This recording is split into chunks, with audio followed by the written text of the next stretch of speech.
શ્રી ગણેશાય નમઃ। મિત્રો, આપણી યુટ્યુબ ચેનલ જીવનદીપ પર આપ સૌનું હાર્દિક સ્વાગત છે। મિત્રો, આપણે આજના વિડીયોમાં વાત કરીશું હનુમાન જન્મ કથા વિશે। મનોજવમ મારુતતુલ્ય વેગમ જીતેન્દ્રિયમ બુદ્ધિમતામ વરિષ્ઠમ વાતાત્મજં વાનરયુદ્ધ મુખ્યમ શ્રીરામદૂતમ શરણમ પ્રપદ્યે। જગતના 7 ચિરંજીવોમાં જેની ગણતરી થાય છે એવા શ્રી રામ ભક્ત હનુમાનનો જન્મ ચૈત્ર સુદ પૂનમને દિવસે થયો હતો। શંકરનું શિવાલય જે પ્રમાણે નંદી વગરનું હોતું નથી, તે જ પ્રમાણે શ્રી રામના દેવાલયની પૂર્ણતા હનુમાનની મૂર્તિ સિવાય થતી નથી। ભક્ત વગર ભગવાન અધૂરા એ ભાવનાનું દર્શન આ ઘટના પરથી થાય છે। રાવણની લંકામાં જવા ભગવાન રામને પુલ બાંધવો પડ્યો જ્યારે હનુમાન કૂદીને ગયા। હનુમાનના કૂદકાથી ભક્તનો મહિમા વધ્યો। જેમ દીકરાના પરાક્રમથી બાપ આનંદિત થાય છે, શિષ્ય પાસે હારી જવાનું ગુરુને ગૌરવ અનુભવે છે, તેમ ભક્તિની મહિમા વૃદ્ધિમાં પ્રભુ પ્રસન્ન જ અનુભવે છે। જેનું ચિંતન પ્રભુ કરે તેવા મહાપુરુષોમાંના હનુમાન એક છે। માણસો તો તેમને ચિંતન કરે જ છે। આજ હજારો વર્ષથી જન સમુદાયના હૃદયમાં રામ જેટલું જ આદરણીય સ્થાન હનુમાનને પણ મળ્યું છે। હનુમાનજી મહારાજ એ દેવોના પણ દેવ એવા મહાદેવ શિવના 11મા રુદ્ર છે। અર્થાત હનુમાનજી મહારાજ એ ભગવાનના શિવનો અવતાર છે। ત્યારે આજના હનુમાન જયંતીએ હનુમાન જન્મ કથા વિશે આપણે જાણીશું। એકવાર મહાન ઋષિ અગિરા સ્વર્ગના માલિક ઇન્દ્રને મળવા માટે સ્વર્ગમાં ગયા હતા અને ત્યારે તેમનું સ્વાગત સ્વર્ગની અપ્સરા પુંજીક્ષલાના નૃત્ય સાથે કરવામાં આવ્યું હતું। જોકે અગિરા ઋષિને આ પ્રકારના નૃત્યમાં કોઈ રસ નહોતો અને તેમને તે જ સ્થાન પર અને તે જ સમયે તેમના પ્રભુનું ધ્યાન ધરવાનું શરૂ કરી દીધું। નૃત્યના અંતમાં ઇન્દ્રએ તેમને નૃત્યના પ્રદર્શન અંગે પૂછ્યું। સંતે જણાવ્યું કે હું મારા પ્રભુના ધ્યાનમાં મગ્ન હતો, કારણ કે મને આ પ્રકારના નૃત્યમાં કોઈ રસ નથી। અપ્સરાના આ નૃત્યએ સંતને નિરાશ કર્યા અને ત્યારે ઋષિ અગિરાએ શ્રાપ આપ્યો હતો કે તમે પર્વતીય ક્ષેત્રમાં જંગલોમાં માદા બંદર સ્વરૂપે જન્મ લેશો। ઋષિ અગિરાનો આ જવાબ ઇન્દ્ર અને અપ્સરા બંને માટે શરમજનક બાબત હતી। અપ્સરાને પોતાની ભૂલનો અહેસાસ થયો અને ઋષિ પાસે ક્ષમા યાચના કરી। ત્યારે ઋષિને દયા આવી અને તેમણે આશીર્વાદ આપ્યા કે તારા ઘરે ભગવાનના એક મહાન ભક્તનો જન્મ થશે અને તે સદાય પરમાત્માની સેવા કરશે। ત્યારબાદ તે અપ્સરા કુંજાર કે જેઓ પૃથ્વી પરના તમામ વાનરોના રાજા છે, તેમની દીકરી સ્વરૂપે જન્મી અને આ દીકરી મોટી થતાં જ તેમના વિવાહ સુમેરુ પર્વતના રાજા કેસરી સાથે થયા અને તેમને 5 દિવ્ય તત્વો જેવા કે ઋષિ અગિરાનો શ્રાપ અને આશીર્વાદ, ભગવાન શિવના આશીર્વાદ, વાયુદેવના આશીર્વાદ અને પુત્ર શ્રેષ્ઠ અગ્નિથી હનુમાનને જન્મ આપ્યો। ભગવાન શિવ પૃથ્વી પર મનુષ્ય રૂપે પોતાના 11મા રુદ્રના અવતારમાં હનુમાનજી મહારાજ બનીને જન્મ લીધો, કારણ કે તેઓ પોતાના વાસ્તવિક રૂપમાં ભગવાન શ્રી રામની સેવા ન કરી શકતા। હનુમાનજી મહારાજનો જન્મ થતાં જ તમામ વાનર સમુદાય સહિત મનુષ્યમાં આનંદનો માહોલ ફેલાઈ ગયો અને નૃત્ય, કીર્તન અને ગાન સાથે હનુમાનજી મહારાજના જન્મને વધાવવામાં આવ્યો અને તેમનો જન્મદિવસ મનાવવામાં આવ્યો। અને આજના સમયમાં પણ ભક્તો દ્વારા અતુલિત બળ પ્રાપ્ત કરવા અને બુદ્ધિમત્તા પ્રાપ્ત કરવા અને સાથે જ હનુમાનજીની વિશેષ કૃપા પ્રાપ્ત કરવા માટે હનુમાન જયંતી મનાવવામાં આવે છે। ભગવાન શિવ શ્રી હનુમાનજીના આરાધ્ય દેવ અને શ્રી રામની લીલાના દર્શન હેતુ અને મુખ્યત્વે તેમની શ્રી રામને તેમના શુભ કાર્યોમાં સહાય બનવા પોતાના અંશ 11મા રુદ્રથી શુભ તિથિ અને શુભ મુહૂર્તમાં માતા શ્રી અંજનીના ગર્ભથી પવનપુત્ર મહાવીર હનુમાનજીના રૂપમાં ધરતી પર તેમનું પ્રાગટ્ય થયું। મૂળ 11મા રુદ્ર ભગવાન શિવના અંશજ ભગવાન શ્રી વિષ્ણુની શ્રી રામ સ્વરૂપના સહાય માટે પ્રગટ્યા શ્રી અંજની માતા પતિ શ્રી કેસરી હોવાથી શ્રી હનુમાનજી મહારાજ કેસરી નંદન પણ કહેવાય છે. માતા શ્રી અંજની અને કપિરાજ શ્રી કેસરી હનુમાનજીને અતિશય પ્રેમ કરતા. શ્રી હનુમાનજીને સુવડાવીને ફળ ફૂલ લેવા ગયા હતા. આ સમયે બાળ હનુમાનને ભૂખ લાગી અને માતાની અનુપસ્થિતિમાં ભૂખની આક્રાંત કરવા લાગ્યા. આ દરમિયાન અચાનક તેમની નજર ક્ષિતિજ પર પડી. સૂર્યોદય થઈ રહ્યો હતો. બાળ હનુમાનને થયું કે આ કોઈ લાલ ફળ છે. તેજ અને પરાક્રમ માટે કોઈ અવસ્થા નથી. અહીં તો શ્રી હનુમાનજી રૂપમાં માતા શ્રી અંજનીના ગર્ભથી પ્રત્યક્ષ શિવ શંકર 11મા રુદ્ર લીલા કરી રહ્યા હતા અને શ્રી પવનદેવે પણ અગાઉથી જ તેમને ઉડવાની શક્તિ પ્રદાન કરી હતી. આ લાલ ફળને લેવા માટે હનુમાનજી વાયુ વેગે આકાશમાં ઉડવા લાગ્યા. એમણે જોયું તમામ દેવો દાનવો વિષમતાપૂર્વક કહેવા લાગ્યા કે બાલ્યાવસ્થામાં આવું પરાક્રમ કરનાર યૌવનકાળમાં શું નહીં કરે. શ્રી વાયુદેવે પોતાના પુત્રને સૂર્યની સામે જતા જોઈને ચિંતા થવા લાગી કે ક્યાંક મારા પુત્રને આ સૂર્યના કિરણો બાળી ન નાખે, એ સળગી ન જાય. એના કારણે શ્રી પવનદેવ પોતે પણ બરફ જેવા શીતળ થઈ વહેવા લાગ્યા. જોકે ભગવાન શ્રી સૂર્યદેવને પણ અલૌકિક બાળક શ્રી હનુમાનજીને પોતાના તરફ આવતા જોઈને તેમને ઓળખતા વાર ન લાગી કે આ તો પવન પુત્ર છે, જે એમના પિતાના જેટલા જ વેગથી મારી તરફ આવી રહ્યો છે અને સાથે શ્રી પવનદેવ પણ એમના પુત્રની સાથે રક્ષા માટે ઉડી રહ્યા છે.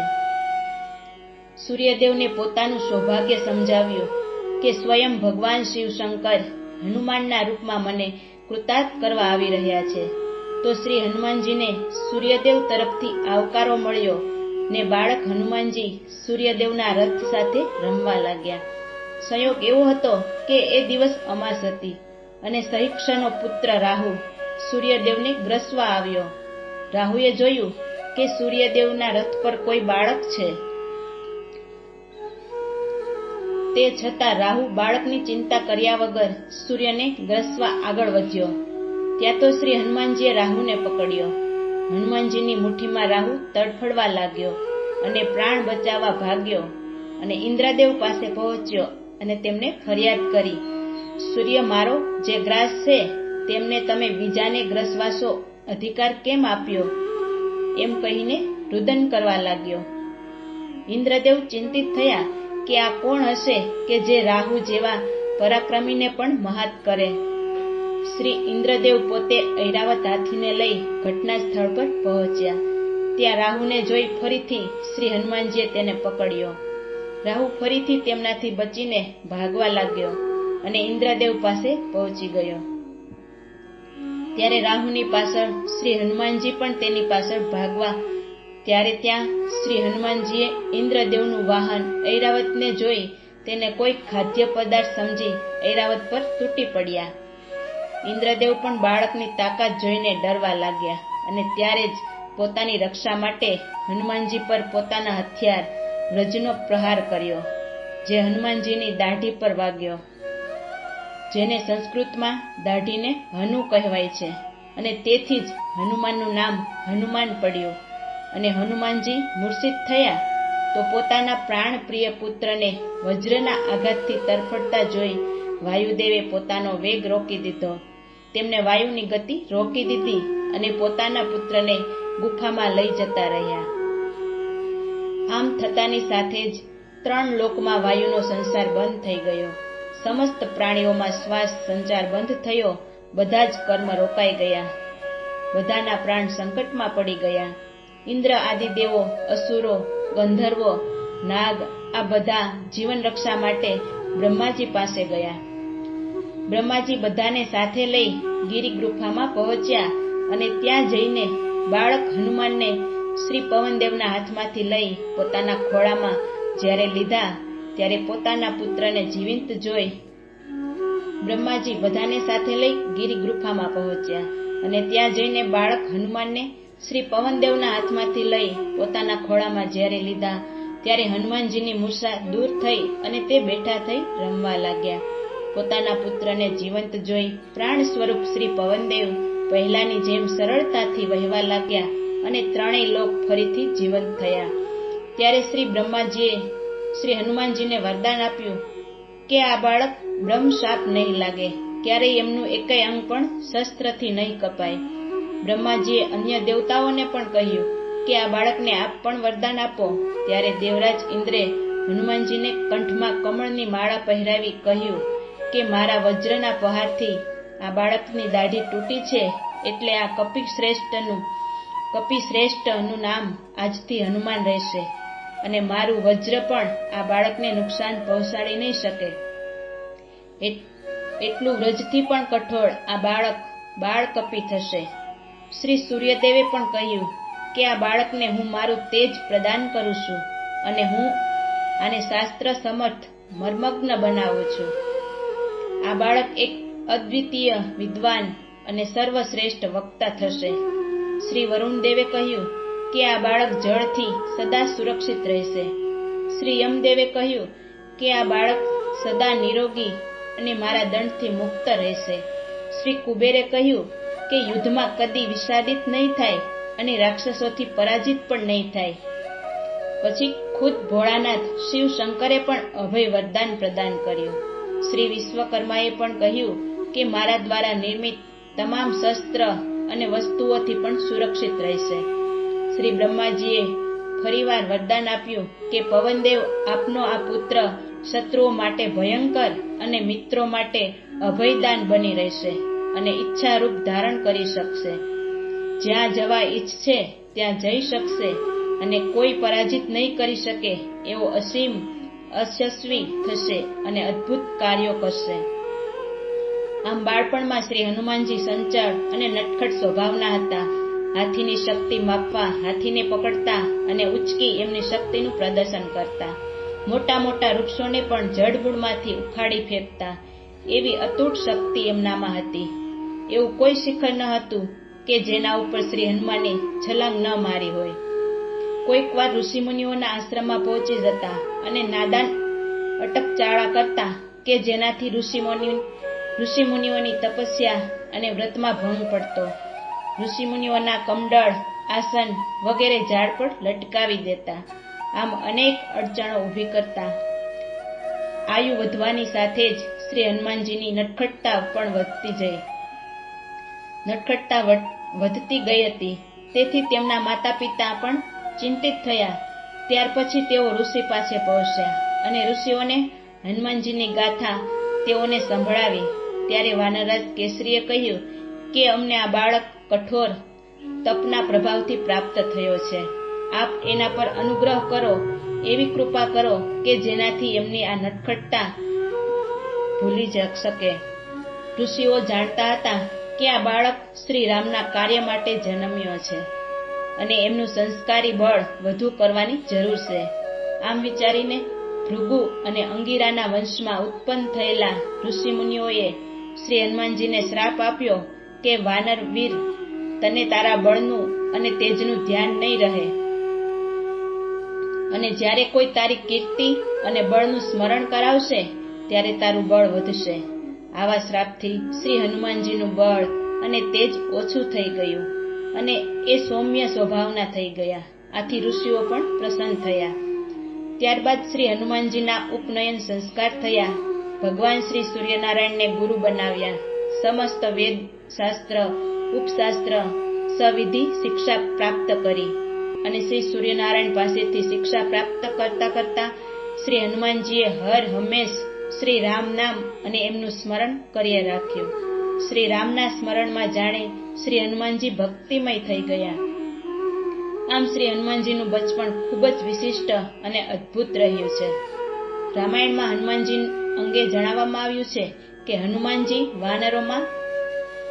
વાનરમોવાળા અત્યંત બલશાળી પુરુષ છે. એમનું શરીર વજ્ર સમાન છે. હનુમાન જ ના ખંભા પર જેવું ધારણ કરેલ છે. હનુમાનના ખંભા પર જનેવ ધારણ કરેલ છે. તેઓ પોતાના માથા પર સ્વર્ણ મુકુટ અને હાથમાં ગદા રાખે છે. વાલ્મીકી રામાયણમાં ઉલ્લેખ કરવામાં આવ્યો છે કે આ પૃથ્વી પર જે 7 લોકોને અમૃત પ્રાપ્ત થાય છે એમાં કલયુગના દેવતા હનુમાનજી પણ સામેલ છે. હનુમાનજીના ઘણા નામ છે. દરેક નામ પાછળ કોઈની કોઈ પૌરાણિક કથા જોડાયેલી છે. તે આપણે 4 નામ વિશે જાણીએ. તો પહેલું બજરંગબલી નામ કેવી રીતે પડ્યું તે આપણે જાણીશું. મહાબલી હનુમાનને બજરંગબલી કહેવા પાછળના ઉલ્લેખ મુજબ એકવાર હનુમાનજીએ માતા સીતાને સિંદૂર લગાવતા જોયા. ત્યારે તેમને પૂછ્યું કે તમે સિંદૂર કેમ લગાવો છો? આના પર માતા સીતાએ જવાબ આપ્યો કે તે પોતાના પતિ શ્રી રામના લાંબા આયુષ્ય અને સારા સ્વાસ્થ્ય માટે આ સિંદૂર લગાવે છે. આ સાંભળીને બજરંગબલીએ વિચાર્યું કે જ્યારે આટલું સિંદૂર લગાવવાથી ભગવાન રામને આટલો ફાયદો થાય છે, તો આખા શરીર પર સિંદૂર લગાવવાથી ભગવાન રામ અમર થઈ જશે. આ વિચારીને જય શ્રી રામ કહેતા તેઓ પોતાના આખા શરીર પર સિંદૂર લગાવે છે. જ્યારે હનુમાનને સિંદૂર લગાવે છે ત્યારે હનુમાન ભગવાન રામને માતા સીતાની આખી વાર્તા કહે છે. આ જાણીને શ્રી રામ હનુમાનજીની ભક્તિથી ખૂબ જ પ્રસન્ન થઈ અને તેમને આશીર્વાદ આપ્યા કે આજથી તમે બજરંગબલી તરીકે ઓળખાશો. બજરંગનો અર્થ થાય છે કેસર અને બલીનો અર્થ થાય છે શક્તિશાળી. બજરંગબલી નામની પાછળ આ દંતકથા છે. હવે જાણીએ હનુમાનજી નામ કેમ પડ્યું. પૌરાણિક કથા અનુસાર બાળપણમાં હનુમાનજી સૂર્યને ફળ માનીને ખાવા માટે દોડતા હતા. તે જ સમયે દેવરાજ ઇન્દ્ર હનુમાનજીને સૂર્ય તરફ જતા જોઈને ડરી ગયા અને તેમણે હનુમાનજીના મુખ પર પ્રહાર કર્યો, જેના પર હનુમાનજીનું જડબું એટલે કે દાઢી તૂટી ગઈ. ઇન્દ્રના હુમલાથી તેની દાઢી તૂટી ગઈ, જેને દાઢીને હન કહેવાય છે. એ જડબાને હનુ કહેવામાં આવે છે. તેથી મારુતિ પરથી બજરંગબલીનું નામ હનુમાન પડ્યું. હવે જાણીએ પવનપુત્ર નામ કેવી રીતે પડ્યું. બજરંગબલીની માતાનું નામ અંજની અને પિતાનું નામ કેસરી હતું. આવી સ્થિતિમાં બજરંગબલી શા માટે પવનપુત્ર તરીકે ઓળખાય છે? તેની પાછળ એક દંતકથા છે કે માતા અંજનીએ તપશ્ચર્યા કરી વાયુદેવને પ્રસન્ન કર્યા હતા, જેના પર વાયુદેવ માતા અંજનીને પુત્ર વરદાન આપ્યું. હનુમાનજીનો જન્મ વાયુના આશીર્વાદથી થયો હતો, જેના કારણે તેમનું નામ પવનપુત્ર અને વાયુપુત્ર પડ્યું. હવે જાણીએ સંકટ મોચન નામ કેવી રીતે પડ્યું. એવું માનવામાં આવે છે કે જ્યારે પણ ભગવાન રામ પર સંકટ આવ્યું ત્યારે હનુમાનજીએ સંપૂર્ણ નિષ્ઠા અને ભક્તિ સાથે તેમનું સંકટ દૂર કર્યું. તેમણે બહાદુરથી રાવણની લંકાને આગ લગાડી. જ્યારે લક્ષ્મણ બેહોશ થયા ત્યારે સંજીવની બુટ્ટીના નામે આખો પર્વત ઉપાડી લીધો. માન્યતાઓ અનુસાર સંકટને દૂર કરવાના કારણે તેમને સંકટ મોચન નામ આપ્યું. હનુમાન બળ બુદ્ધિ સંપન્ન હતા. તેમનામાં માનસશાસ્ત્ર, રાજનીતિ, સાહિત્ય, તત્વજ્ઞાન વગેરે શાસ્ત્રોનું ઊંડું જ્ઞાન હતું. તેમને 11મા વ્યાકરણકાર અને રુદ્રનો અવતાર માનવામાં આવે છે. ધન્ય હનુમાન કે જે વાનર હોવા છતાં પણ જેને પ્રભુએ સ્વમુખ પુરુષોત્તમની પદવી આપીને પોતાની સાથે સ્થાન આપ્યું. આ તેમનું ટૂંકમાં વર્ણન છે. તો મિત્રો, આપણે હનુમાન કથા વિશે થોડુંક ઘણું અહીં આ વિડીયામાં આપણે જાણ્યું.